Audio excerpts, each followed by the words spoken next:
తూర్పుగోదావరి జిల్లా కొవ్వూరు హైవేపై పెను ప్రమాదం తప్పింది. షార్ట్ సర్క్యూట్ కారణంగా ట్రిపుల్ ట్రావెల్స్ బస్సులో మంటలు చెలరేగాయి. వేగంగా వ్యాపించిన మంటల్లో బస్సు కాలి బూడిదైంది.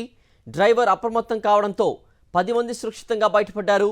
ప్రమాదాన్ని ముందుగా గమనించి ప్రయాణికుల్ని అలర్ట్ చేశాడు డ్రైవర్.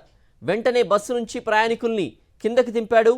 అనంతరం నడి రోడ్డుపై బస్సు కాలిపోగా ఘటనా స్థలంలో భారీగా పొగలముకుంది. సమాచారం అందుకున్న అగ్నిమాపక సిబ్బంది మంటలార్పేందుకు ప్రయత్నిస్తున్నారు. కాగా బస్సు దగ్ధమవుతున్న కొవ్వూరు హైవేపై భారీగా ట్రాఫిక్ జామ్ ఏర్పడింది.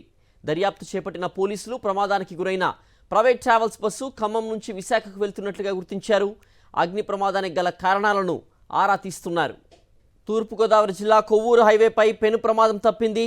షార్ట్ సర్క్యూట్ కారణంగా ట్రిపుల్ ట్రావెల్స్ బస్సులో మంటలు చెలరేగాయి.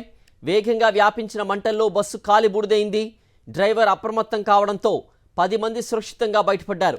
ప్రమాదాన్ని ముందుగా గమనించి ప్రయాణికుల్ని అలర్ట్ చేశాడు డ్రైవర్.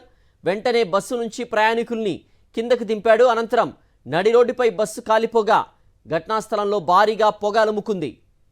సమాచారం అందుకున్న అగ్నిమాపక సిబ్బంది మంటలార్పేందుకు ప్రయత్నిస్తున్నారు. కాగా బస్సు దగ్ధమవుతున్న కొవ్వూరు హైవేపై భారీగా ట్రాఫిక్ జామ్ ఏర్పడింది. దర్యాప్తు చేపట్టిన పోలీసులు ప్రమాదానికి గురైన ప్రైవేట్ ట్రావెల్స్ బస్సు ఖమ్మం నుంచి విశాఖకు వెళ్తున్నట్లుగా గుర్తించారు. అగ్ని ప్రమాదానికి గల కారణాలను ఆరా తీస్తున్నారు.